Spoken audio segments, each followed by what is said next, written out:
വിശുദ്ധ മത്തായി അറിയിച്ച നമ്മുടെ കർത്താവായ യേശു മിശിഹായുടെ പരിശുദ്ധ സുവിശേഷം. നമ്മൾക്ക് കണ്ണുകൾ അടച്ചു തന്നെ സുവിശേഷ ഭാഗം നമുക്കൊന്ന് ശ്രവിക്കാം. കണ്ണുകൾ അടച്ചു തന്നെ മത്തായിയുടെ സുവിശേഷം 16-ാം അധ്യായം 24 മുതലുള്ള വാക്യമാണ്. യേശു ശിഷ്യരോട് അരുളി ചെയ്തു, ആരെങ്കിലും എന്നെ അനുഗമിക്കാൻ ആഗ്രഹിക്കുന്നുവെങ്കിൽ അവൻ തന്നെ തന്നെ പരിത്യജിച്ച് തൻ്റെ കുരിശുമെടുത്ത് എന്നെ അനുഗമിക്കട്ടെ. സ്വന്തം ജീവൻ രക്ഷിക്കാൻ ആഗ്രഹിക്കുന്നവൻ അത് നഷ്ടപ്പെടുത്തും. എന്നാൽ ആരെങ്കിലും എനിക്ക് വേണ്ടി സ്വജീവൻ നഷ്ടപ്പെടുത്തിയാൽ അവനത് കണ്ടെത്തും. ഒരുവൻ ലോകം മുഴുവൻ നേടിയാലും സ്വന്തം ആത്മാവിനെ നഷ്ടപ്പെടുത്തിയാൽ അവന് എന്ത് പ്രയോജനം? ഒരുവന് സ്വന്തം ആത്മാവിന് പകരമായി എന്തു കൊടുക്കും? മനുഷ്യപുത്രൻ സ്വപിതാവിൻ്റെ മഹത്വത്തിൽ തൻ്റെ ദൂതന്മാരോടൊത്ത് വരാനിരിക്കുന്നു. അപ്പോൾ അവൻ ഓരോരുത്തർക്കും താങ്കളുടെ പ്രവൃത്തിക്കനുസരിച്ച് പ്രതിഫലം നൽകും. മനുഷ്യപുത്രൻ തൻ്റെ രാജ്യത്തിൽ വരുന്നത് ദർശിക്കാൻ മുൻപ് ഇവിടെ നിൽക്കുന്നവരിൽ ചിലർ മരിക്കയില്ലെന്ന് സത്യമായി ഞാൻ നിങ്ങളോട് പറയുന്നു. നമുക്ക് കണ്ണുകൾ തുറക്കാം.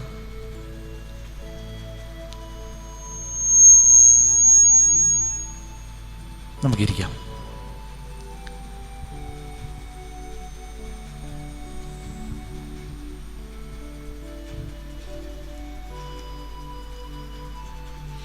നമ്മളിപ്പോൾ വായിച്ചു കേട്ട സുവിശേഷ ഭാഗം നമുക്കെല്ലാവർക്കും അറിയാവുന്ന സുവിശേഷ ഭാഗമാണ്.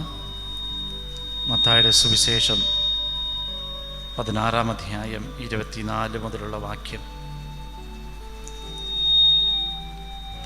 യേശു ശിഷ്യരോട് അരുളി ചെയ്യുന്നു, ആരെങ്കിലും എന്നെ അനുഗമിക്കാൻ ആഗ്രഹിക്കുന്നുവെങ്കിൽ അവൻ തന്നെ പരിത്യജിച്ച് തൻ്റെ കുരിശുമെടുത്ത് എന്നെ അനുഗമിക്കട്ടെ. എനിക്ക് നിങ്ങളോടൊരു ചോദ്യം ചോദിക്കാനുണ്ട്.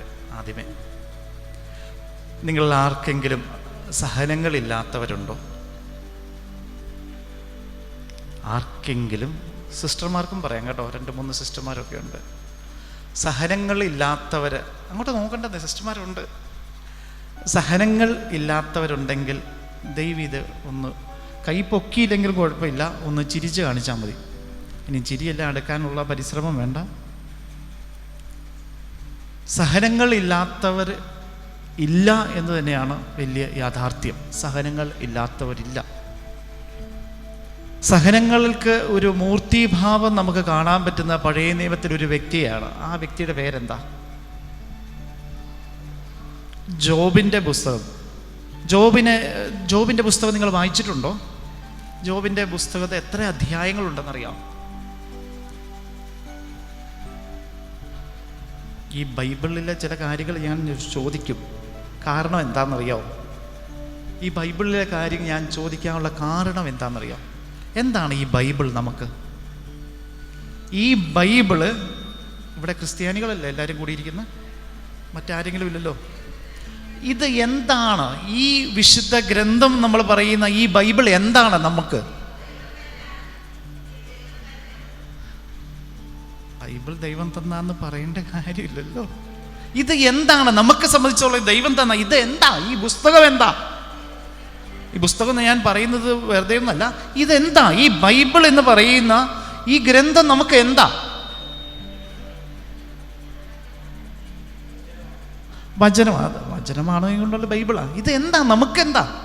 ദൈവത്തിൻ്റെ വചനം സമ്മതിച്ചു. ഇത് എന്താ നമുക്ക്? ഇത് നമ്മുടെ വിശ്വാസത്തിന് അടിസ്ഥാനമാണ്. വിശ്വാസത്തിന് അടിസ്ഥാനമാണ്. ഏത് കാര്യവും അവസാനം നമുക്ക് റെഫർ ചെയ്യാൻ പറ്റുന്നത് ഗ്രന്ഥം ഇതാണ്. ഇവിടെ എന്താണ് പറഞ്ഞിരിക്കുന്നത്? സഹനത്തെക്കുറിച്ച് എന്താണ് പറഞ്ഞിരിക്കുന്നത്? നമ്മൾ ഇന്ന് കാണാൻ പോകുന്ന വിഷയം സഹനം എന്ന വിഷയമാണ്. സഹനത്തെക്കുറിച്ച് മാത്രമേ ഞാൻ ഇന്ന് പറയുന്നുള്ളൂ. എന്താണ് സഹനം? അത് നമുക്ക് കാണാൻ പറ്റുന്നത് ജോബിൻ്റെ പുസ്തകത്തിലാണ്. ജോബിന് എത്രമാത്രം സഹനങ്ങളുണ്ടായി അല്ലേ?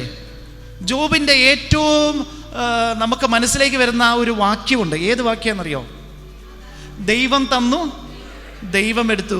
ഇതാണോ ജോബിൻ്റെ വിശ്വാസത്തിൻ്റെ അടിസ്ഥാനം നിൽക്കുന്ന വചനം അല്ലേ? പക്ഷേ ഈ വചനം നമുക്ക് കാണാൻ പറ്റുന്നത് എവിടെയാണ്? ജോബിൻ്റെ പുസ്തകത്തിൽ എവിടെയാണ്? ജോബിൻ്റെ പുസ്തകം നമ്മൾ ചിന്തിക്കുമ്പോൾ ആദ്യമേ നമ്മുടെ മനസ്സിലേക്ക് വരുന്ന വാക്യം ദൈവം തന്നു, ദൈവം എടുത്തു. ഈ വചനം ജോബിൻ്റെ പുസ്തകത്തിൽ എവിടെയാണ് കാണുന്നത്? ജോബിൻ്റെ പുസ്തകത്തിൽ 42 അധ്യായങ്ങളാണ് ജോബിൻ്റെ പുസ്തകത്തിലുള്ളത്. 42 അല്ലേ? 42 പുസ്തകങ്ങളാണ് ഉള്ളത്. ഈ വചനം കാണേണ്ടത് എവിടെയാണ്? അതാണ് എൻ്റെ ചോദ്യം. തപ്പി നോക്കണ്ട. ഈ ജോബിൻ്റെ വിശ്വാസത്തിൻ്റെ അടിസ്ഥാനം നിൽക്കുന്ന വചനമാണ് ദൈവം തന്നു, ദൈവം എടുത്തു. കാരണം ജോബിൻ്റെ ജീവിതത്തിൽ ഏറെ സഹനങ്ങളുള്ള വ്യക്തിയാണ്. ഏറെ സഹനം നമ്മൾ പെട്ടെന്ന് നമ്മുടെ മനസ്സിലേക്ക് വരുന്നത് ജോബിനെ കുറിച്ചാണ്. ഈ വചനം എവിടെയാണ് കാണേണ്ടത്? എവിടെയാണ് കാണേണ്ടത്? പറ. ജോബിൻ്റെ വിശ്വാസത്തിൻ്റെ അടിസ്ഥാനം നിൽക്കുന്ന വചനമാണ് ദൈവം തന്നു, ദൈവം എടുത്തു. ഈ വചനം കാണേണ്ടത് എവിടെയാണ്? തപ്പി നോക്കി പറയല്ലേ. കാണേണ്ടത് എവിടെയാണ്? ഞാൻ പറഞ്ഞു ജോബിൻ്റെ പുസ്തകത്തിൽ 42 അധ്യായങ്ങളാണുള്ളത്. ഈ വചനം കാണേണ്ടത് എവിടെയാണ്? നമ്മുടെ ചിന്തയിൽ എവിടെ കാണേണ്ടത്? ഏറ്റവും അവസാനം അല്ലേ? അവസാനമാണല്ലോ എല്ലാ കാര്യങ്ങളും പറയാം. പക്ഷേ ഈ വചനം കിടക്കുന്നത് എവിടെയാണെന്നറിയാമോ? എവിടെ കിടക്കുന്നത് അറിയാവോ? 1-ാം അധ്യായം 21-ാം വാക്യം അല്ലേ? 1-ാം അധ്യായം 21-ാം വാക്യത്തിലാണ് കാണുന്നത് ദൈവം തന്നു, ദൈവം എടുത്തു. അതിനുശേഷം ജോബിൻ്റെ പുസ്തകം നമ്മൾ വായിക്കുമ്പോൾ നമുക്ക് മനസ്സിലാക്കാൻ പറ്റും ഈ വ്യക്തി ചില്ലറ സഹനങ്ങളൊന്നുമല്ല സഹിച്ചത്. അവസാനം ഈ വ്യക്തി ജോബിൻ്റെ ജീവിതത്തിൽ അസ്വസ്ഥതകളുണ്ടാവും. ദൈവമേ, ആദ്യമേ ഞാൻ പറഞ്ഞ വചനത്തിൽ എനിക്കിനി ഉറച്ചു നിൽക്കാൻ പറ്റുന്നില്ല. എനിക്ക് ഉറച്ചു നിൽക്കാൻ പറ്റുന്നില്ല. ദൈവം തന്നു, ദൈവം എടുത്തു. നമ്മുടെ ജീവിതത്തിൽ സഹനങ്ങളൊക്കെ വരുമ്പോൾ നമ്മളൊക്കെ പെട്ടെന്ന് പറയാറില്ലേ ദൈവം തന്നത് ആ സഹനം. പക്ഷേ ഉള്ളിൻ്റെ ഉള്ളിൽ നിന്ന് പറയും എന്തിനാ ദൈവമേ ഈ സഹനങ്ങൾ തന്നത്? എന്തിനാ ദൈവമേ ഈ വേദനകൾ തന്നത്? എന്തിനാ ദൈവമേ ഈ കഷ്ടപ്പാടുകൾ, ഈ കടബാധ്യതകൾ, ഈ സഹനങ്ങൾ, ഈ ജീവിത പങ്കാളി, ഈ മക്കൾ, ഈ മാതാപിതാക്കൾ, ഈ സഹോദരങ്ങളൊക്കെ എൻ്റെ ജീവിതത്തിൽ തന്നത് എന്തുകൊണ്ടാണെന്ന് ഒരു നിമിഷമെങ്കിലും നമ്മൾ പറഞ്ഞു പോകത്തില്ലേ? പോകുന്നതിൽ തെറ്റില്ല. നമ്മൾ ആദ്യമേ പറയും, നമ്മൾ വലിയ വിശ്വാസികളാണെന്ന് ധാരണയിൽ നമ്മൾ ആദ്യമേ പറയും ദൈവം തന്നു, ദൈവം എടുത്തു എന്ന് നമ്മൾ വിശ്വാസത്തിൽ പറയും. പക്ഷേ ഉള്ളിൻ്റെ ഉള്ളിൽ നമ്മൾ വളരെയേറെ പരിതാപത്തോടെ ദൈവത്തോട് നമ്മൾ ചോദിക്കും എന്തുകൊണ്ട്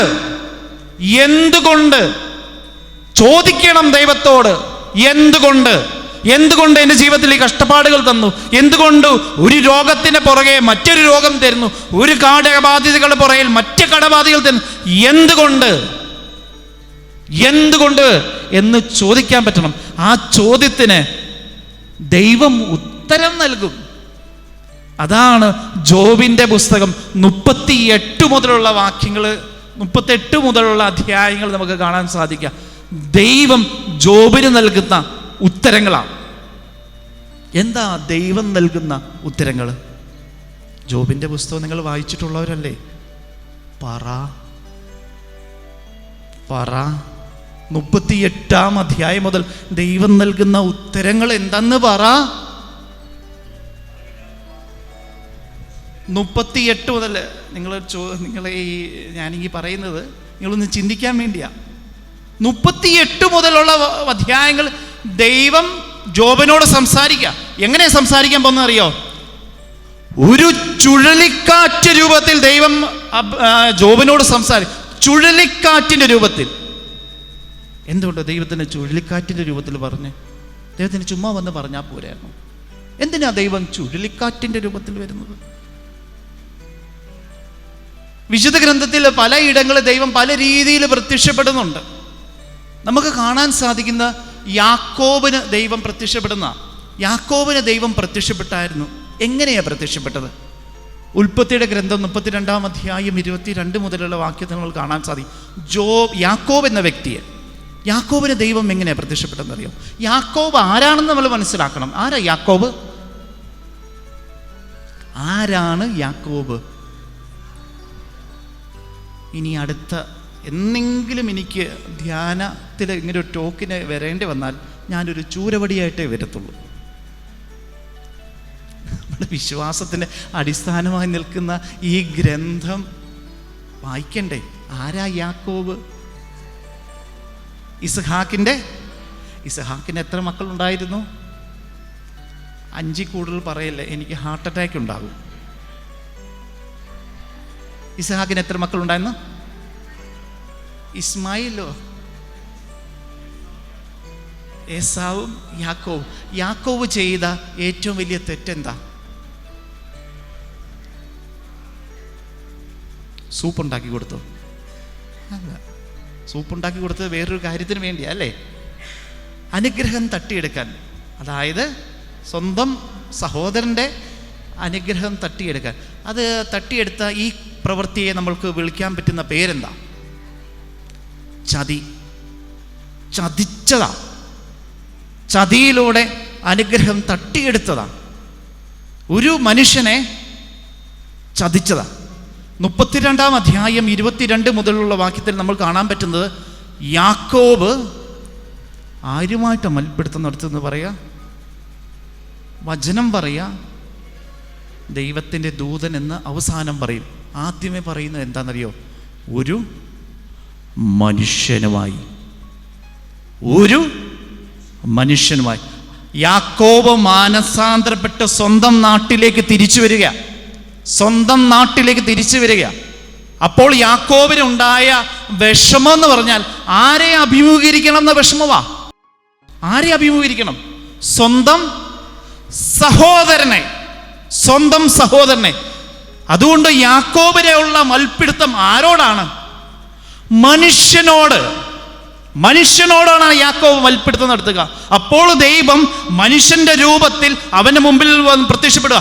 എന്നോട് മൽപ്പിടുത്തത്തിൽ നീ ജയിക്കേ. സ്വന്തം സഹോദരനെ നീ വഞ്ചിച്ച് നീ സ്വന്തം സഹോദരനെ നേടണമെങ്കിൽ മനുഷ്യനുമായിട്ട് മൽപ്പിടുത്തത്തിൽ നീ ഏർപ്പെടുക. നിന്റെ ജീവിതത്തിലെ മുള്ളെന്ന് പറയുന്നത് മനുഷ്യരാ. കാരണം നീ മനുഷ്യനെ ചതിച്ചവനാ. നിന്റെ ജീവിതത്തിലെ മുള്ളെന്ന് പറയുന്നത് മനുഷ്യനായിട്ട് നീ മൽപ്പിടുത്തത്തിൽ ഏർപ്പെടുക. നീ അത് ജയിക്കേ. ഈ മൽപ്പിടുത്തത്തിൽ അവസാനം ആര് ജയിക്കുന്നു ആര് തോൽക്കുന്നു എന്ന് പറയുന്നില്ല. പക്ഷേ ഒരു കാര്യം യാക്കോബ് കൃത്യമായിട്ട് പറയുന്നുണ്ട് ഈ മനുഷ്യനോട്, ഈ ദൈവത്തിന്റെ ദൂതനോട്. എന്താ പറയുക എന്നറിയോ? നീ എന്നെ അനുഗ്രഹിച്ചിട്ടല്ലാതെ നിന്നെ ഞാൻ വിടുകയില്ല. ഈ കാര്യം ആരോടാ പറയുന്നത് യാക്കോബ്? ദൈവത്തോടല്ല. യാക്കോബ് ദൈവത്തോട് പറയുന്നതിന് മുൻപ് യാക്കോബ് പറയുന്നത് സഹോദരനോടാണ്. നീ എന്നെ അനുഗ്രഹിക്കണം. നിന്റെ അനുഗ്രഹം ഞാൻ തട്ടിയെടുത്തതാ. നീ എന്നെ അനുഗ്രഹിക്കാതെ എനിക്ക് മുൻപോട്ട് പോകാൻ പറ്റുകയില്ല. യാക്കോബിനുണ്ടായിരുന്ന മൽപ്പിടുത്തം എന്ന് പറഞ്ഞാൽ മനുഷ്യനോടാ. കാരണം യാക്കോബ് ചതിച്ചത് സ്വന്തം സഹോദരനെ. യാക്കോബിനുണ്ടായിരുന്ന മുള്ള് സഹോദരനാണ്. സഹോദരൻ തെറ്റായി ധരിക്കല്ലേ മുള്ളെന്ന് പറയുന്നത്. യാക്കോബിനുണ്ടായിരുന്ന മുള്ള് ഇതാണ്. ആ മുള്ള് അതിജീവിക്കുവാൻ യാക്കോബിന് സാധിക്കും. അതാണ് ദൈവം യാക്കോബിൻ്റെ മുമ്പിൽ മനുഷ്യനായിട്ട് വരുന്നത്. ഈ മനുഷ്യനോടാണ് പറയുക, നീ എന്നെ അനുഗ്രഹിക്കണം. യാക്കോബ് പറയുന്നത് സ്വന്തം സഹോദരനോടാണ്. സഹോദരൻ ആരാണ്? സഹോദരൻ്റെ പേരെന്താ? ഏസാവിനോട് പറയുക, സഹോദരൻ ഏസാവേ, നീ എന്നെ അനുഗ്രഹിച്ചിട്ടല്ലാതെ നിന്നെ ഞാൻ വിടത്തില്ല. പിന്നെ നമുക്ക് കാണാൻ പറ്റുന്നത് മോശയുടെ ജീവിതത്തിലാണ്. മോശയുടെ ജീവിതത്തിൽ ദൈവം എങ്ങനെയാണ് മോശയ്ക്ക് പ്രത്യക്ഷനായത്? മോശയ്ക്ക് നൽകുന്ന വിളി എവിടുന്നാണ്? മോശ ഇങ്ങനെ ആടുകളെ മേയിച്ചുകൊണ്ട് നടക്കുകയാണ്. ഈ ആടുകളെ മേയിച്ചുകൊണ്ട് നടന്നപ്പോൾ പെട്ടെന്ന് മോശ നോക്കിയപ്പോൾ ഒരു മുൾപടർപ്പ് കണ്ടു, മുൾപടർപ്പ്. ഈ മുൾപടർപ്പിലൂടെയാണ് മോശയോട് ദൈവം പറയുക, മോശ നീ വാ. അപ്പം മോശ ഓടി ചെന്നപ്പോൾ മോശയോട് ദൈവം ആദ്യമേ പറഞ്ഞ കാര്യം എന്താ? ചെരുപ്പ് അഴിച്ച് മാറ്റുക. എന്നിട്ട് പറഞ്ഞത് കാര്യം എന്താ? നീ നിൽക്കുന്ന സ്ഥലം പരിശുദ്ധമാണ്. നീ നിൽക്കുന്ന സ്ഥലം പരിശുദ്ധമാണ്. എൻ്റെ ചോദ്യം ഇതാണ്, എന്തുകൊണ്ടായിരിക്കും ദൈവം മോശയ്ക്ക് മുൾപടർപ്പിലൂടെ പ്രത്യക്ഷനായത്? 2 ചോദ്യങ്ങളാണ് എനിക്ക് ചോദിക്കാനുള്ളത്. എന്തുകൊണ്ടാണ് ദൈവം മോശയ്ക്ക് മുൾപടർപ്പിലൂടെ പ്രത്യക്ഷനായത്? രണ്ടാമത്തെ കാര്യം, എന്തുകൊണ്ടാണ് ദൈവം മോശയോട് പറഞ്ഞത് നീ നിൽക്കുന്ന സ്ഥലം പരിശുദ്ധമാണ്? ആദ്യത്തെ ചോദ്യത്തിന് ഉത്തരം പറ. എന്തുകൊണ്ടാണ് ദൈവം മോശയ്ക്ക് മുൾപടർപ്പിലൂടെ പ്രത്യക്ഷനായത്? അവിടെ മുള്ളുകൾ മാത്രമേ ഉണ്ടായിരുന്നുള്ളൂ എന്ന് പൊട്ട ഉത്തരം പറയരുത്. ആടുകളെ മേയ്ക്കാൻ പോകുന്നത് മുള്ളുകൾ മാത്രമുള്ള സ്ഥലത്താണെന്ന് പറയാൻ മാത്രം മണ്ടന്മാരല്ലല്ലോ നമ്മൾ. ആടുകളെ മേയ്ക്കാൻ നല്ല പച്ചയായ സ്ഥലങ്ങളിലാണ് പോകുന്നത്. പച്ചയായ സ്ഥലത്തിൽ മുൾപടർപ്പ് കണ്ടു. പക്ഷേ നമുക്ക് ഇച്ചിരി കേൾക്കാൻ ഭംഗിയുള്ളത് ഒരു കാര്യം എന്താ? പൂത്തുലഞ്ഞു നിൽക്കുന്ന ഒരു മരത്തിൻ്റെ ഇടയിൽ നിന്ന് ദൈവം മോശയ്ക്ക് ദൈവവിളി നൽകി. കേൾക്കുമ്പോൾ എന്തൊരു രസമാണ് അല്ലേ? പക്ഷേ നമ്മൾ കേൾക്കുന്നത് മുൾപടർപ്പിലൂടെ ദൈവം മോശയ്ക്ക് ദൈവത്തിൻ്റെ വിളി നൽകി. എന്തുകൊണ്ട്?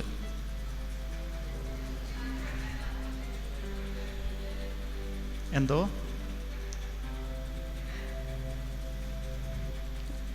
കേൾക്കത്തില്ല, ഉറക്കെ പറഞ്ഞോ. എന്തുകൊണ്ടായിരിക്കും മുൾപടർപ്പിലൂടെ മോശയ്ക്ക് എന്താ കുറവ്?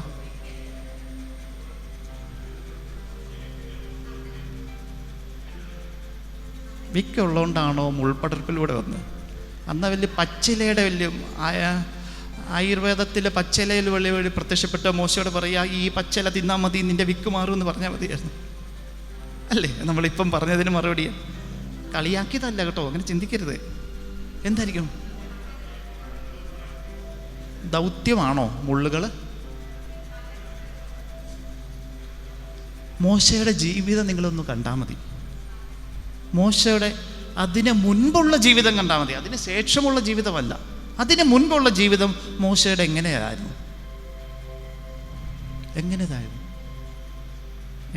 സുഗമമായ ജീവിതമായിരുന്നു. ആദ്യത്തെ ഒരു കാലഘട്ടം സുഗമമായ ജീവിതമായിരുന്നു. അതിനുശേഷം മോശയുടെ ജീവിതം സഹനത്തിൻ്റെ ഒരു ജീവിതമായിരുന്നു. മോശയ്ക്ക് കൃത്യമായിട്ട് അറിയാവുന്നൊരു കാര്യം എന്താ? ഞാനൊരു കൊലപാതകിയാണ്, സ്വന്തം നാടും വീടും ഉപേക്ഷിച്ചവനാണ്. ഇതെല്ലാം മോശയുടെ ജീവിതത്തിൽ എന്തായി അനുഭവപ്പെട്ടു? മുള്ളുകളായി അനുഭവപ്പെട്ടു. മോശയുടെ ജീവിതത്തിൽ ഇതെല്ലാം മോശയ്ക്ക് മുള്ളുകളായിരുന്നു. നിരാശയിൽ ഒറ്റപ്പെട്ട് ഇനി എനിക്ക് ജീവിതം ഇല്ല എന്ന് ചിന്തിച്ച ഒരു വ്യക്തിയാണ്. എനിക്കിനി ഒന്നുമില്ല, ഞാൻ ഇനി ആടുകളൊക്കെ മേയിച്ച് ഇങ്ങനെ സമാധാനത്തോടെ ഒരു മൂലയിൽ ഒതുങ്ങിക്കൂടി ജീവിച്ച് എൻ്റെ ജീവിതം മക്കളായി ഭാര്യയായി അവരെ നോക്കി ഞാൻ എങ്ങനെയും ഒതുങ്ങിക്കൂടി ജീവിച്ചോളാം, ഈ സഹനങ്ങൾ എൻ്റേതാണ്, കുഴപ്പമില്ല, ഞാൻ നിരാശപ്പെട്ട് ജീവിച്ചോളാം എന്ന് ജീവിച്ചിരുന്ന മോശയുടെ മുമ്പിലേക്കാണ് മോശ ആടുകളെ മേയിച്ചുകൊണ്ടിരിക്കുമ്പോൾ ദൈവം പ്രത്യക്ഷപ്പെട്ട മുള്ളുകളിലൂടെ പറയാ, മോശേ നീ വാ. അപ്പോൾ മോശയ്ക്ക് നന്നായിട്ട് മോശയുടെ ജീവിതത്തോട് താരതമ്യപ്പെടുത്താൻ പറ്റി. എന്താണ് താരതമ്യം? എൻ്റെ ജീവിതം മുള്ളുകളാ. ഈ മുള്ളുകൾക്കിടയിൽ നിന്നാണ് ദൈവം എനിക്ക് പ്രത്യക്ഷനായത്. എൻ്റെ സഹനങ്ങളുണ്ട്, എൻ്റെ ജീവിതത്തിൽ മുള്ളുകളുണ്ട്, വേദനകളുണ്ട്. ഈ മുള്ളുകളെ അതിശയിപ്പിക്കുന്ന ദൈവത്തിൻ്റെ കൃപയുണ്ട്. ദൈവത്തിൻ്റെ കൃപയുണ്ട്. അപ്പോൾ മോശയ്ക്ക് തൻ്റെ ജീവിതത്തോട് ചേർത്ത് വെക്കാൻ പറ്റി. ദൈവം സംസാരിക്കാൻ പോകുന്നത് എൻ്റെ മുറിവുകളിൽ നിന്നാണ്, എൻ്റെ സഹനങ്ങളിൽ നിന്നാണ്, എൻ്റെ വേദനയിൽ നിന്നാണ്, എൻ്റെ നിരാശയിൽ നിന്നാണ്, എൻ്റെ രോഗത്തിൽ നിന്നാണ്, എൻ്റെ കടബാധ്യതയിൽ നിന്നാണ്. ദൈവം സംസാരിക്കാൻ പോകുന്നത് എൻ്റെ സഹനങ്ങളിലൂടെയാണ്. അതും ദൈവത്തിൻ്റെ ഈ സന്ദേശത്തിന് മോശയ്ക്ക് തൻ്റെ ജീവിതത്തോട് ചേർത്ത് വെക്കാൻ പറ്റി. ദൈവം പ്രത്യക്ഷപ്പെടേണ്ടത് എൻ്റെ മുള്ളുകളിലൂടെയാണെന്ന് മോശയ്ക്ക് നല്ല ഉറപ്പാണ്. എന്നിട്ട് മോശയോട് പറയുന്ന ഒരു കാര്യം ഇതാണ്: നീ നിൽക്കുന്ന സ്ഥലം പരിശുദ്ധമാണ്. പലപ്പോഴും പല ദേവാലയത്തിന് മുൻപ് നമ്മൾ എഴുതി വെക്കുന്ന ഒരു വാചകം ഇതാണ്. ദേവാലയത്തിൽ അല്ലേ, ചെരുപ്പുകൾ ഊരി വെക്കുക എന്ന് പറയാൻ ഉദ്ദേശിക്കുന്ന വചനം മാത്രമായിട്ട് ഇത് ചുരുങ്ങിപ്പോകുന്നുണ്ട്. ചെരുപ്പുകൾ ഊരി മാറ്റുക മാത്രമാണോ ദൈവം പറഞ്ഞത്? പിന്നെ എന്താണ് നീ നിൽക്കുന്ന സ്ഥലം പരിശുദ്ധമാണ് എന്ന് ദൈവം പറയാൻ കാരണം എന്താണ് നീ നിൽക്കുന്ന സ്ഥലം പരിശുദ്ധമാണ്? നിന്റെ സഹനത്തിലൂടെ നീ കടന്നു പോകുന്ന അവസ്ഥയെല്ലാം പരിശുദ്ധമാണ്. ആ ഒരു ചിന്തയുണ്ടെങ്കിൽ സഹനങ്ങളെ നമുക്ക് ഏറ്റെടുക്കാൻ സാധിക്കും. നീ നിൽക്കുന്ന കുടുംബം നിന്റെ സഹനത്തിൻ്റെ അവസ്ഥയായിരിക്കും. നീ സഹനത്തിലൂടെ കടന്നു പോകുന്ന സ്പേസ് ആകും. സ്പേസ് എന്ന് പറഞ്ഞാൽ അറിയാമല്ലോ, സ്പേസ് ആകും. ഈ കുടുംബമാണ് നിന്റെ സ്പേസ്. നീ സഹനത്തിലൂടെ കടന്നു പോകുന്ന ഈ കുടുംബം നിന്റെ സ്പേസാണ്. അത് പരിശുദ്ധമാണെന്നേ, അത് പരിശുദ്ധമാ. പലപ്പോഴും നമ്മുടെ കുടുംബത്തെ നമ്മൾ പഴിചാരാറുണ്ട്. സഹനങ്ങൾ എവിടുന്ന് കിട്ടുന്നോ ആ സ്ഥലങ്ങളെ നമ്മൾ പഴിചാരാറുണ്ട്. കുടുംബമാകാം, വ്യക്തികളാകാം, ജോലി സ്ഥലമാകാം, കോൺവെന്റ് ആകാം, അരമനയാകാം, എൻ്റെ പള്ളിയാകാം, എൻ്റെ ഇടവക ജനമാകാം, എന്നെ കുറ്റപ്പെടുത്തുന്ന ഇടവക ജനമാകാം, എന്നെ കുറ്റപ്പെടുത്തുന്ന പലരുമാകാം. ഇതൊക്കെ എൻ്റെ സ്പേസാ, ഞാൻ ആയിരിക്കുന്ന സ്ഥലങ്ങളാ. ഈ സ്ഥലങ്ങളെല്ലാം പരിശുദ്ധമാണെന്നേ, പരിശുദ്ധമാണ്.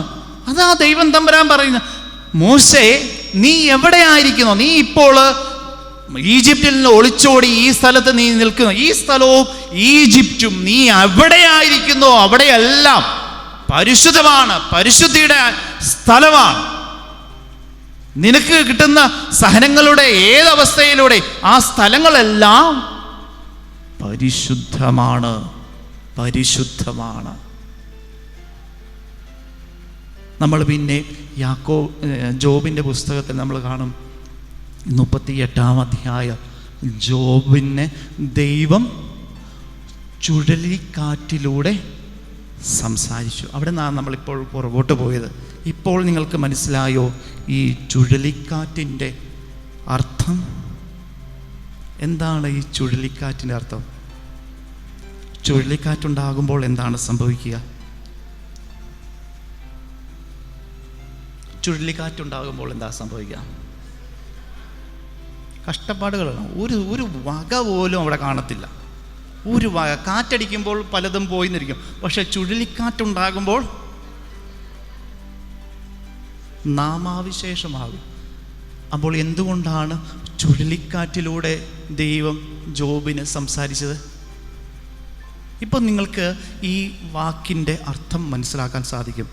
എന്തുകൊണ്ടാണ് ജോബിന് ചുഴലിക്കാറ്റിലൂടെ ദൈവം സംസാരിച്ചത്? നിന്റെ ജീവിതത്തിൽ ഒന്നുമില്ല. ഈ ഒന്നുമില്ലായ്മയിൽ നിന്നാണ് ദൈവം ജോബിനോട് സംസാരിക്കുന്നത്. അപ്പോൾ നമ്മുടെ സഹനങ്ങളിലൂടെയാണ് ദൈവം നമ്മളോട് സംസാരിക്കാൻ പോകുന്നത്. നമ്മളോട് സംസാരിക്കുന്നത് അല്ലാതെ സഹനങ്ങളിൽ മാറി ഇന്ന് ദൈവം നമ്മളോട് സംസാരിക്കത്തില്ല. നമ്മളിപ്പോൾ ഈ ടോക്ക് തുടങ്ങുന്ന മുമ്പ് വായിച്ചു കേട്ട സുവിശേഷ ഭാഗം നമുക്കറിയാം. എന്താണ് സുവിശേഷ ഭാഗം? ആരെങ്കിലും എന്നെ അനുഗമിക്കാൻ ആഗ്രഹിക്കുന്നെങ്കിൽ സ്വയം പരിത്യജിച്ച് കുരിശുമെടുത്ത് എൻ്റെ പിന്നാലെ വരും. എന്താണ് കുരിശ്? എന്താണ് കുരിശ്? എന്താണ് കുരിശ്? നമ്മൾക്കിവിടെ കുരിശ് രൂപമില്ല. ഈ ഇവിടെ ഈശോയുടെ രൂപമില്ലെങ്കിൽ ഇത് കുരിശ് രൂപമായിട്ട് നമുക്ക് കാണാം. ഈശോ ഇല്ലാത്ത ഈ കുരിശിനെ കാണുമ്പോൾ എന്താണ് നമ്മൾ മനസ്സിലാക്കുക? സഹനം ആണോ മനസ്സിലാക്കുക? ഈശോ ഇല്ലെങ്കിൽ നമ്മൾ ഈശോ എന്ന് തൽക്കാലം ഒന്ന് മാറ്റി വെക്കുക. ഈ കുരിശ് മാത്രമേ ഉള്ളൂ, 2 തടി കഷ്ണം. ഈ 2 തടി കഷ്ണം കാണുമ്പോൾ നമ്മൾ എന്താ ഓർക്കുന്നത്? സഹനമാണോ ഓർക്കുക? ആരെ ഓർക്കുക? ഈശോ. അപ്പം ആരെങ്കിലും എന്നെ അനുഗമിക്കാൻ ആഗ്രഹിക്കുന്നെങ്കിൽ സ്വയം പരിത്യജിച്ച് എന്നാ വരണം? ഈശോയെ വഹിച്ചു പോകണം. അപ്പോൾ സഹനം എന്താ? സഹനം എന്താ? എന്താ സഹനം? നമ്മൾ ആദ്യം പറഞ്ഞു കുരിശ് സഹനമാണ്. നമ്മൾ പറഞ്ഞു ഈ ഈശോയെ എടുത്ത് മാറ്റുവാണെങ്കിൽ 2 തടി കഷ്ണം നമ്മൾ വേണമെങ്കിൽ അത് ഈശോയാ. അപ്പോൾ നമ്മുടെ ജീവിതത്തിലെ സഹനം എന്താ? ക്രിസ്തുവാ. നമ്മുടെ ജീവിതത്തിലെ സഹനം എന്ന് പറഞ്ഞാൽ സഹനം is equal to Christ. Suffering is equal to Christ. സഹനം എന്ന് പറഞ്ഞാൽ ക്രിസ്തുവാ. ക്രിസ്തുവാ. സഹനങ്ങളിൽ ക്രിസ്തു ഉണ്ടെന്ന് കാണാൻ നമ്മളെ പഠിപ്പിക്കുകയാണ് ക്രിസ്തു ചെയ്തത്. അതാണ് കുരിശിൽ നിന്ന് ഈശോ നമ്മളെ പഠിപ്പിക്കുന്ന ഏറ്റവും വലിയ പാഠം ഇതാണ്. നിന്റെ ജീവിതത്തിൽ സഹനങ്ങളുണ്ട്, ഇതൊന്നും മാറാൻ പോകുന്നില്ല. ഒരു സഹനത്തെ മാറ്റുവാനല്ല നമ്മൾ പ്രാർത്ഥിക്കേണ്ടത്. ഈ സഹനങ്ങളെ മാറ്റുവാൻ പൗലോസ്ലീഹ പ്രാർത്ഥിച്ചായിരുന്നു, അറിയാവോ? സ്വന്തം ജീവിതത്തിൽ മുള്ള് എടുത്ത് മാറണം എന്ന് പൗലോസ്ലീഹ പ്രാർത്ഥിച്ചായിരുന്നു. അതിന് കർത്താവ് കൃത്യമായിട്ട് ഉത്തരം നൽകിയ, ഞാൻ നിൻ്റെ മുള്ള് എടുത്ത് മാറ്റാം. എവിടെയാണ് മുള്ള് എന്നാണോ പറഞ്ഞത്? അല്ല, മുള്ള് അവിടെ ഇരിക്കട്ടെ, എനിക്ക് മുള്ളൊന്നും എടുത്ത് മാറ്റാനുള്ള താല്പര്യമില്ല. പക്ഷേ മുള്ളുകളെല്ലാം അതിശയിപ്പിക്കുന്ന ദൈവത്തിൻ്റെ കൃപ. ഈ കൃപയാണ് മോശ മുൾപ്പടർപ്പിൽ കണ്ടത്. ഈ കൃപയ്ക്ക് വേണ്ടിയാണ് യാക്കോബ് പ്രാർത്ഥിച്ചത്. ഈ കൃപയാണ് ചുഴലിക്കാറ്റിലൂടെ ജോബ് കണ്ടത്. ദൈവത്തിൻ്റെ കൃപ, ദൈവത്തിൻ്റെ കൃപ. ജോബിൻ്റെ പുസ്തകം തുടർന്ന് നമ്മൾ വായിക്കണം. ദൈവം ഓരോ സഹനങ്ങളെ എടുത്തുകൊണ്ട്, ജോബേ നിൻ്റെ മക്കൾ പോയി, ഇതാണ് കാരണം. ജോബേ നിൻ്റെ ജീവിതത്തിൽ സമ്പത്ത് പോയി, ഞാൻ ഇതിന് ഉത്തരം പറയുക. ജോബേ നിൻ്റെ ജീവിതത്തിലെ ശാരീരികമായ വ്രണങ്ങളുണ്ടായി, ഇതിന് ഉത്തരം ഇതാണ് എന്നാണോ 38 മുതലുള്ള അധ്യായങ്ങൾ ജോബിൻ്റെ പുസ്തകത്തിൽ നമുക്ക് കാണാൻ സാധിക്കുക? ആണോ? വായിച്ചാൽ നിങ്ങൾ പറ, ആണോ കാണാൻ സാധിക്കുക? അല്ല. ജോബിൻ്റെ ഒരു ചോദ്യത്തിന് പോലും ദൈവം ഉത്തരം നൽകുന്നില്ല. ഒറ്റ ചോദ്യത്തിന് പോലും ഉത്തരം നൽകുന്ന 38 മുതലുള്ള അധ്യായങ്ങളിൽ നമുക്ക് കാണാൻ സാധിക്കുക. ദൈവം കുറേ ചോദ്യങ്ങൾ ഈ ജോബിനോട് ചോദിക്കുക. ഈ ആകാശത്തിലെ ഈ കാര്യങ്ങൾ നിനക്കറിയാമോ? വെളിച്ചം എങ്ങോട്ടാണ് പോകുന്നത് നിനക്കറിയാമോ? മാൻപേട പ്രസവിക്കുന്ന കാലം നിനക്കറിയാമോ? ഇതൊന്നും നിനക്കറിയത്തില്ല, ഇതൊന്നും നിനക്കറിയത്തില്ല. അവസാനം ജോബ് പറയും, ഞാനിനി മുഖത്തൊരു കുരിശും വരച്ച് മിണ്ടാതിരുന്നു കൊള്ളാം, എനിക്ക് ഒന്നിനും ഉത്തരം ഇല്ല. അതിലൂടെ ജോബിനോട് ദൈവം പറയുന്ന ഒരു കാര്യം എന്താണെന്നറിയാവോ? ഒരിക്കലും സഹനങ്ങൾ എന്തുകൊണ്ട് എൻ്റെ ജീവിതത്തിൽ ഉണ്ടെന്ന് ചോദിക്കരുത്, ചോദിക്കരുത്, ചോദിക്കരുത്. അതിന് ഉത്തരം പുതിയ നിയമത്തിൽ നമ്മൾ കാണും. കുരിശുമെടുത്ത് എന്നെ അനുഗമിക്കുക. അതായത് സഹനങ്ങളിൽ ഈശോ ഉണ്ട്, സഹനങ്ങളിൽ ക്രിസ്തു ഉണ്ട്. ക്രിസ്തു നമ്മളോട് സംസാരിക്കാൻ പോകുന്നത് സഹനങ്ങളിൽ മാറി സന്തോഷത്തോടും ഐശ്വര്യത്തോടെ ഇരിക്കുന്ന സമയത്തല്ല ദൈവം നമ്മളോട് സംസാരിക്കുന്നത്. സഹനങ്ങളിലൂടെയാണ് ദൈവം നമ്മളോട് സംസാരിക്കുന്നത്. മനുഷ്യൻ്റെ രൂപത്തിൽ യാക്കോബിനോട് സംസാരിച്ച ദൈവം മുൾപ്പടർപ്പിലൂടെ മോശയോട് ദൈവം സംസാരിച്ചു. ചുഴലിക്കാറ്റിൻ്റെ രൂപത്തിൽ യാക്കോബിനോട് ദൈവം സംസാരിച്ചു. ദൈവം നമ്മളോട് സംസാരിക്കാൻ പോകുന്നത് നമ്മുടെ ജീവിതത്തിലെ സഹനങ്ങളിലൂടെയാണ്. ആരെങ്കിലും എന്നെ അനുഗമിക്കാൻ ആഗ്രഹിക്കുന്നെങ്കിൽ, ആരെങ്കിലും, എല്ലാവരും ചിലപ്പോൾ അനുഗമിക്കത്തില്ലായിരിക്കും, ആരെങ്കിലും എന്നെ അനുഗമിക്കാൻ, എന്നെയല്ല ഈശോയെ അനുഗമിക്കാൻ ആഗ്രഹിക്കുന്നുവെങ്കിൽ പരിത്യജിച്ച് കുരിശുമെടുത്ത് എന്നെ അനുഗമിക്കുക. അപ്പോൾ കുരിശുമെടുത്ത് ആരെയാണ് അനുഗമിക്കേണ്ടത്? ഈശോയെ. നമ്മുടെ തോളിലിരിക്കുന്നത് ആരാണ്? തോളിലിരിക്കുന്ന ആരാ? ഞാൻ ആദ്യം പറഞ്ഞു സഹനം ഈസിക്കൽ ടു ഈശോ. അപ്പോൾ നമ്മുടെ തോളിലിരിക്കുന്ന ആരാ? അപ്പോൾ ആരെയാണ് അനുഗമിക്കുക? ആരെയാണ് അനുഗമിക്കുക? മനസ്സിലായില്ലേ? ആരെ അനുഗമിക്കണമെന്ന് പറഞ്ഞത്? ഈശോയെ അനുഗമിക്കണം. എങ്ങനെ അനുഗമിക്കണം എന്നാണ് പറഞ്ഞേ? സ്വയം പരിത്യജിച്ച് കുരിശുമെടുത്ത്. അപ്പോൾ കുരിശ് എന്താണ് നമ്മൾ പറഞ്ഞത്? ഈശോ. അപ്പോൾ ഈശോയാണ് നമ്മൾ അനുഗമിക്കേണ്ടത്. ആരെയാണ് അനുഗമിക്കുന്നത്? ഈശോയെ അനുഗമിക്കുക. ഈശോയെ അനുഗമിക്കുക. അപ്പോൾ നമ്മളെല്ലാവരും ആരാണ്? ക്രിസ്തുവാ. നമ്മളെല്ലാവരും ക്രിസ്തുവായി മാറേണ്ടവരാ. ക്രിസ്തുവാ നമ്മൾ, ക്രിസ്ത്യാനികളല്ല, ക്രിസ്തുവിനെ അനുഗമിക്കുന്നവരല്ല. ക്രിസ്തുവാ നമ്മൾ. ഈ ക്രിസ്തുവാണെന്ന അവബോധം നമ്മുടെ ജീവിതത്തിൽ നഷ്ടപ്പെടുന്നുണ്ട്. ക്രിസ്തുവാണെന്ന അവബോധം. സ്വർഗരാജ്യം എവിടെയാണെന്നാണ് ക്രിസ്തു നമ്മളോട് പഠിപ്പിച്ചത്, ശിഷ്യന്മാരോട് പഠിപ്പിച്ചത്. എവിടെയാ സ്വർഗരാജ്യം? നിന്റെ ഉള്ളിലാണ്, നിങ്ങളുടെ ഇടയിലും നിന്റെ ഉള്ളിലുമാണ്. അത് പറഞ്ഞതിന് അർത്ഥം എന്താ? നീ ദൈവമാ. ദൈവത്തെ പോലെ ആകാനല്ല, ക്രിസ്തുവായി മാറുക, മറ്റുള്ളവർക്ക് വേണ്ടി ബലിയായി മാറുക. നമ്മൾ ബലിയാകുന്നത്, നമ്മൾ ജീവിതത്തിൽ സഹനങ്ങൾ ഏറ്റെടുക്കുന്നത് എന്തിനു വേണ്ടിയാണെന്നറിയോ? മറ്റുള്ളവർക്ക് വേണ്ടി ബലിയാകാനാണ്. അതാണ് ഏറ്റവും വലിയ സുവിശേഷം. കർത്താവ് പഠിപ്പിച്ചത് ഇതിനെക്കാട്ടിലും വലിയ സ്നേഹമില്ലെന്ന് പഠിപ്പിച്ചത് ഏത് സ്നേഹത്തെക്കുറിച്ചാണ്? സഹോദരന് വേണ്ടി ബലി അർപ്പിക്കുന്നതിനേക്കാൾ വലിയ സ്നേഹമില്ലെന്നേ, അതിനേക്കാട്ടിലും വലിയ സുവിശേഷമില്ല.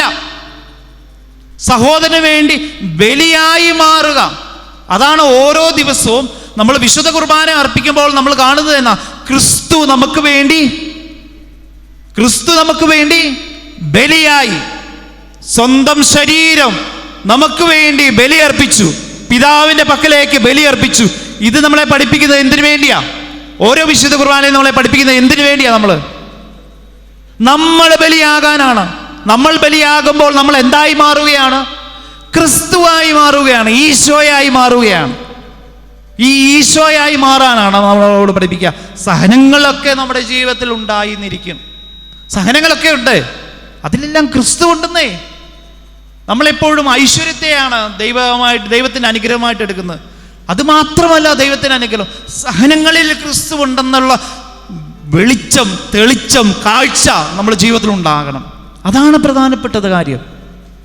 അതാണ് നമ്മൾ മറന്നുപോകുന്ന ഒരു കാര്യം. എൻ്റെ ജീവിതത്തിലും ഒരു അനുഭവം പറഞ്ഞുകൊണ്ട് നമുക്ക് നിർത്താമെന്ന് വിചാരിക്കാം.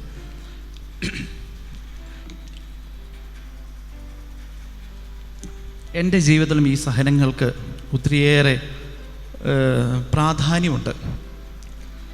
നമുക്കറിയാം, ഞാൻ സെമിനാരി ചേർന്നത് 10ാം ക്ലാസ് കഴിഞ്ഞിട്ടാണ്. അന്ന് പി ഡി സി ഉള്ളൂ, +2 ഒന്നുമില്ലായിരുന്നു. 96 ഞാൻ സെമിനാരി ചേർന്നത്. സെമിനാരി ചേർന്ന് നമുക്കറിയാം എത്ര വർഷം ഉണ്ടെന്നറിയോ സെമിനാരി പഠിത്തം? 12 വർഷത്തോളം ഉണ്ട് സെമിനാരി പഠിത്തം. ഞാനിപ്പം പട്ടം കിട്ടിയിട്ട് 17 വർഷമായി. സെമിനാരി ചേരുന്നതിന് മുൻപ് എനിക്ക് ഒരു പനി പോലും വന്നിട്ടില്ലെന്ന് ആത്മാർത്ഥമായിട്ടാണ് പറയുന്നത്. ഒരു പനി പോലും വന്നിട്ടില്ല. നമ്മുടെ കൂട്ടുകാരൊക്കെ പനി പിടിച്ച് ലീവ് എടുത്ത് വരുമ്പോൾ ഞാൻ കൊതിയോട് നോക്കിയിട്ടുണ്ട്, എന്തെങ്കിലും ഒരു പനി. പണ്ടൊക്കെ നമ്മുടെ കൂട്ടുകാർക്കൊരു തലവേദന ഉണ്ടാകുമ്പോൾ ഞാൻ ഓർക്കും ഇത് അവൻ കളിപ്പീര. കാരണം തലവേദന എന്തെന്ന് ഞാൻ അറിഞ്ഞിട്ടില്ല.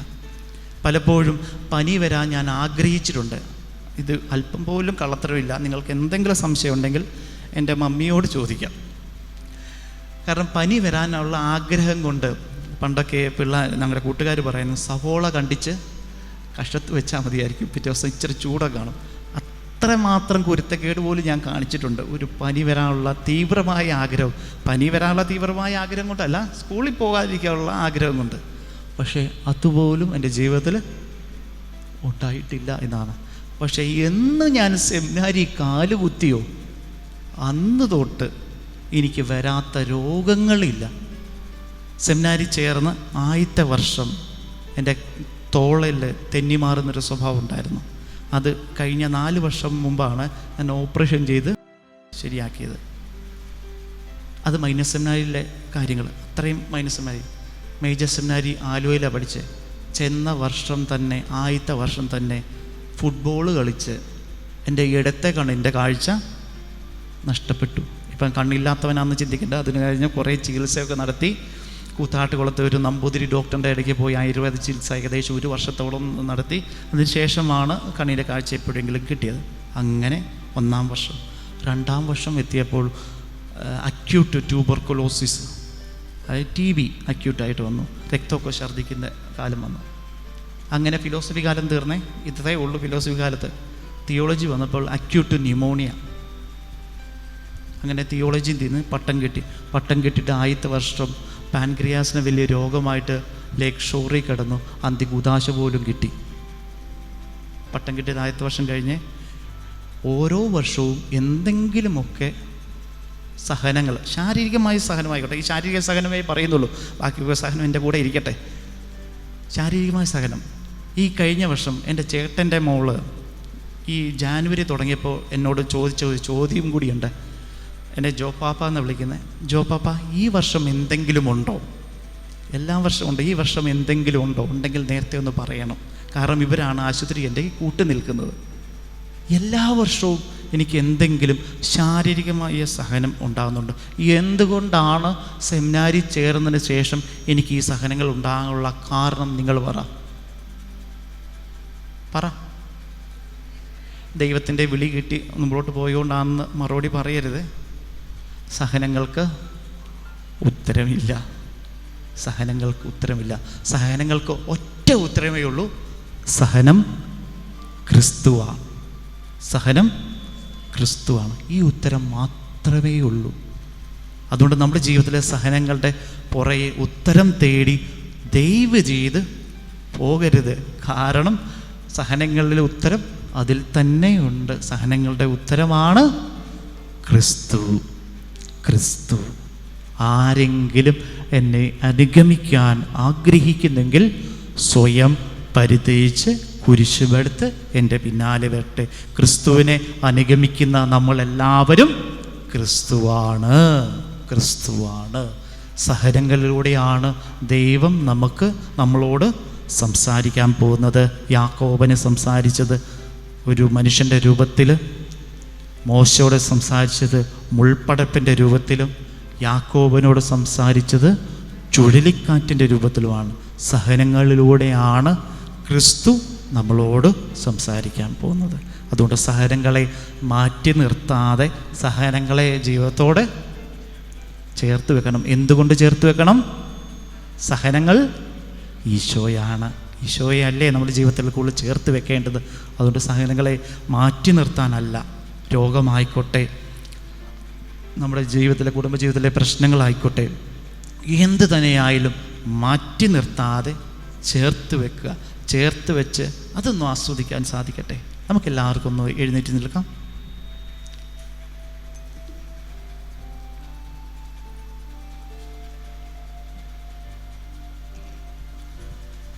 ഒരു നിമിഷം നമുക്കൊന്ന് കണ്ണുകൾ അടച്ചൊന്ന് പ്രാർത്ഥിക്കാം. കണ്ണുകൾ അടയ്ക്കാൻ പറയുമ്പോൾ എല്ലാവരും കണ്ണടയ്ക്കണം. നമ്മുടെ ഉള്ളിലേക്കൊന്ന് നോക്കാൻ വേണ്ടിയ. നമ്മൾ ചുറ്റും നോക്കുമ്പോൾ മുമ്പിലിരിക്കുന്ന ആളുടെ ഷർട്ടിൻ്റെ കളറും സാരിയുടെ കളറും ചുരിദാറിൻ്റെ കളറും ഒക്കെ നമ്മുടെ മനസ്സിലേക്ക് പതിയും. നമ്മൾ മനുഷ്യരാണ്. അതുകൊണ്ടാണ് കണ്ണുകൾ അടയ്ക്കുമ്പോൾ നമ്മുടെ ഉള്ളിലേക്ക് നമുക്ക് നോക്കാൻ പറ്റും. അതുകൊണ്ട് കണ്ണുകൾ അടച്ച് പ്രാർത്ഥിക്കുവാൻ കർത്താവ് നമ്മളോട് ആവശ്യപ്പെടുന്നു. കണ്ണുകൾ അടച്ച് നമുക്കൊന്ന് പ്രാർത്ഥിക്കാം. നമുക്ക് ചെറിയൊരു ആത്മശോധന നടത്താം. ഞാൻ പറയുന്ന കാര്യങ്ങൾ നിങ്ങളുടെ മനസ്സിലേക്കൊന്ന് കൊണ്ടുവരാൻ സാധിക്കട്ടെ. ആദ്യത്തെ കാര്യം എന്താണ്? കണ്ണുകൾ എല്ലാവരും അടച്ചാൽ ഒരു മനുഷ്യൻ പോലും ഞാൻ പറയാതെ കണ്ണുകൾ തുറക്കരുത്. നമ്മളൊരു ആത്മശോധന നടത്തുകയാണ്. അതിനുവേണ്ടിയാണ് കണ്ണുകൾ അടയ്ക്കാൻ പറഞ്ഞത്. എന്താണ് ആദ്യത്തെ കാര്യം? ആദ്യത്തെ ആത്മശോധന എന്താണ് എൻ്റെ ജീവിതത്തിലെ സഹനം? എന്താണ് എൻ്റെ ജീവിതത്തിലെ സഹനം? നമുക്കെല്ലാവർക്കും സഹനങ്ങളുണ്ട്. രോഗമാകാം, കുടുംബത്തിലെ ചില പ്രശ്നങ്ങളാകാം, സാമ്പത്തിക ബുദ്ധിമുട്ടുകൾ, പലവിധമായ ബുദ്ധിമുട്ടുകളിലൂടെ നമ്മൾ കടന്നു പോകുന്നവരാ. ബുദ്ധിമുട്ടുകളാകാം. എന്താണ് എൻ്റെ ജീവിതത്തിലെ സഹനം? കുട്ടികളെക്കുറിച്ച്, നമ്മുടെ മക്കളെക്കുറിച്ചുള്ള ആകുലതയാകാം, മാതാപിതാക്കളുടെ വലിയ രോഗമാകാം, ചിലപ്പോൾ നമ്മുടെ ജീവിത പങ്കാളിയുടെ തെറ്റിദ്ധാരണയാകാം, ജീവിത പങ്കാളിയുടെ കുറവുകളാകാം, മദ്യപാനം അല്ലെങ്കിൽ മറ്റു തരത്തിലുള്ള കുറവുകളാകാം. എന്തു തന്നെയായാലും നമ്മളെല്ലാവരും സഹനത്തിലൂടെയാണ് കടന്നു പോകുന്നത്. എന്താണ് ഇപ്പോൾ എന്നെ നേരിടുന്ന ഏറ്റവും വലിയ സഹനം, വിഷമത, ദുഃഖം? എന്താണ് ഇപ്പോൾ എൻ്റെ ജീവിതത്തിലെ ഏറ്റവും വലിയ ദുഃഖം? ഇത് നമ്മുടെ മനസ്സിലേക്കൊന്ന് കൊണ്ടുവന്നേ. അല്ലെങ്കിൽ പഠിക്കാനുള്ള ബുദ്ധിമുട്ടാകാം, പലവിധമായ ബുദ്ധിമുട്ടുള്ള ഏത് ബുദ്ധിമുട്ടാണ് ഇപ്പോൾ നമ്മളെ അസ്വസ്ഥതപ്പെടുന്നത്, അത് നമ്മുടെ മനസ്സിലേക്കൊന്ന് കൊണ്ടുവന്നേ. തമ്പുരാനോട് പറഞ്ഞേ, തമ്പുരാനെ, സ്വാതന്ത്ര്യത്തോട് തമ്പുരാനോട് സംസാരിക്കാൻ നമുക്ക് പറ്റണം. തമ്പുരാനെ, ഇതാണ് എൻ്റെ ജീവിതത്തിലെ സഹനം. തമ്പുരാനെ, ഇതാണ് എൻ്റെ ജീവിതത്തിലെ മുൾപടർപ്പ്. തമ്പുരാനെ, ഇതാണ് എൻ്റെ ജീവിതത്തിലെ ചുഴലിക്കാറ്റ്. തമ്പുരാനെ, ഇതാണ് എന്നെ അസ്വസ്ഥപ്പെടുത്തുന്നത്. തമ്പുരാനെ, ഇതാണ് എൻ്റെ ജീവിതത്തിൽ അസ്വസ്ഥപ്പെടുത്തുന്നത്. രോഗം, ബുദ്ധിമുട്ടുകൾ, പ്രയാസങ്ങൾ, വേദനകൾ, നിരാശ, ആരും എന്നെ സ്നേഹിക്കുന്നില്ല എന്നൊരു ചിന്ത, എൻ്റെ മക്കൾ എന്നെ സ്നേഹിക്കുന്നില്ല, മക്കൾ എന്നെ മനസ്സിലാക്കുന്നില്ല, എൻ്റെ മാതാപിതാക്കൾ എന്നെ മനസ്സിലാക്കുന്നില്ല, എൻ്റെ ജീവിത പങ്കാളി എന്നെ മനസ്സിലാക്കുന്നില്ല, ഞാൻ ആയിരിക്കുന്ന ജോലി സ്ഥലം എന്നെ ഒത്തിരിയേറെ അസ്വസ്ഥപ്പെടുത്തുന്ന സ്ഥലമാണ്. ഇതൊക്കെയാണ് എൻ്റെ സ്ഥലം, ഇതൊക്കെയാണ്. തമ്പുരാനെ, എൻ്റെ ജീവിതത്തിലെ എൻ്റെ വേദന, എൻ്റെ അസ്വസ്ഥ പലപ്പോഴും എനിക്ക് സഹിക്കാൻ പറ്റുന്നില്ല. തമ്പുരാനെ, ഇതൊന്നും എനിക്ക് സഹിക്കാൻ പറ്റുന്നില്ല. തമ്പുരാനോട് നമ്മൾ വ്യാകുലപ്പെട്ടുകൊണ്ട് നമുക്ക് പറയാൻ സാധിക്കും, തമ്പുരാനെ സഹിക്കാൻ പറ്റുന്നില്ല, തമ്പുരാനെ പറ്റുന്നില്ല. ഈ ചുഴലിക്കാറ്റ് എന്നെ അസ്വസ്ഥപ്പെടുത്തുന്നുണ്ട്, ഈ മുൾപടർപ്പ് എന്നെ അസ്വസ്ഥപ്പെടുത്തുന്നുണ്ട്. തമ്പുരാനെ പറ്റുന്നില്ല, തമ്പുരാനെ പറ്റുന്നില്ല. മുമ്പിലോട്ട് പോകണമെന്ന് പോലും ചിന്തയില്ല. തമ്പുരാനെ പറ്റുന്നില്ല, തമ്പുരാനെ പറ്റുന്നില്ല. അപ്പോൾ തമ്പുരാൻ ഈ മുൾപടർപ്പിലൂടെ, ഈ ചുഴലിക്കാറ്റിലൂടെ മെല്ലെ എന്നോട് പറയും, നിനക്ക് ഞാനുണ്ട്, നിനക്ക് ഞാനുണ്ട്. ഭയപ്പെടേണ്ട മകനെ, മകളെ, ഞാനുണ്ട്, ഞാനുണ്ട്. നീ ഏതൊക്കെ വേദനയിലൂടെ കടന്നു പോയാലും, ഏതൊക്കെ സഹനത്തിലൂടെ കടന്നു പോയാലും, ആ സഹനത്തിൽ ഞാനുമുണ്ട്, നിൻ്റെ കൂടെ ഞാനുമുണ്ട്. നീ വഹിക്കുന്ന കുരിശ് എന്നെയാണ് മകനെ നീ വഹിക്കുക, ഞാനാണ് നിൻ്റെ തോളിലുള്ളത്, ഞാനാണ്. ഈശോ പറയുക, ഞാനാ നിൻ്റെ കൂടെ. ഈശോയെ വഹിക്കുമ്പോൾ എത്ര മധുരമാണ്, എത്ര ഉത്സാഹത്തോടെയാണ് നമ്മൾ ക്രിസ്തുവിനെ വഹിക്കാൻ സാധിക്കുക. ക്രിസ്തുവിനെ വഹിക്കുന്നത് അറിഞ്ഞാൽ എത്ര സ്നേഹത്തോടെയായിരിക്കും നമ്മൾ ക്രിസ്തുവിനെ വഹിക്കുക. അതാണ് ഈശോ നമ്മളോട് പറയുക, ഈ സഹനത്തിൽ ഞാനുണ്ട്, ഞാനാണെന്ന് ഈ സഹനത്തിലൂടെ നിന്നോട് സംസാരിക്കുന്ന. ഈ സഹനത്തിലൂടെ ക്രിസ്തു നമ്മളോട് പറയുന്ന കാര്യം നമുക്കൊന്ന് കേൾക്കാൻ സാധിക്കട്ടെ. നമ്മുടെ വേദനകളെല്ലാം സമർപ്പിക്കുമ്പോൾ ഈ വേദനയിലൂടെ ക്രിസ്തു നമ്മളോട് സംസാരിക്കും, ഞാനുണ്ട്, ഞാനാണ് നിൻ്റെ കൂടെ. ഇരു കൈകളും നെഞ്ചോട് ചേർത്ത് വെച്ച്, നെഞ്ചോട് ചേർത്ത് വെച്ച്, ഇരു കൈകളും നെഞ്ചോട് ചേർത്ത് വെച്ച്, തമ്പുരാനെ നീ എൻ്റെ കൂടെയുണ്ടല്ലോ, തമ്പുരാനെ നീ എൻ്റെ കൂടെയുണ്ടല്ലോ, അത് മതി. തമ്പുരാനെ നീ എൻ്റെ കൂടെയുണ്ടല്ലോ, അത് മതി. തമ്പുരാനെ ഏത് സഹനത്തെയും ഞാൻ അതിജീവിക്കും. തമ്പുരാനെ നീ ഉണ്ടല്ലോ എൻ്റെ കൂടെ, തമ്പുരാനെ നീ ഉണ്ടല്ലോ. ആ വലിയ ആശ്വാസം നമ്മുടെ ജീവിതത്തിൽ ഉണ്ടാകട്ടെ. ഇരു കൈകളും നെഞ്ചോട് ചേർത്ത് വെച്ച്, തമ്പുരാനെ നീ ഉണ്ടല്ലോ, അത് മതി. തമ്പുരാനെ ഏത് സഹനവും, ഏത് വേദനയും, ഏത് രോഗവും ഞാൻ അതിജീവിക്കും. തമ്പുരാനെ എനിക്ക് ഭയമില്ല, എനിക്ക് അസ്വസ്ഥതയില്ല. തമ്പുരാൻ്റെ വലിയ സ്നേഹം നമുക്കൊന്ന് ആസ്വദിക്കാൻ സാധിക്കട്ടെ. തമ്പുരാൻ നമ്മുടെ കൂടെയുണ്ട്, ദൈവം നമ്മുടെ കൂടെയുണ്ട്. ഇമ്മാനുവേൽ ദൈവം നമ്മോട് കൂടെയുണ്ട്. ഈ ഇമ്മാനുവേൽ അനുഭവം നമ്മുടെ വ്യക്തിപരമായ ജീവിതത്തിൽ ഉണ്ടാകാൻ സാധിക്കട്ടെ. കർത്താവ് നമുക്ക് നൽകുന്ന വലിയ ആശ്വാസം ഇതാണ്: ഞാനുണ്ട് നിൻ്റെ കൂടെ, ഞാനുണ്ട് നിൻ്റെ കൂടെ.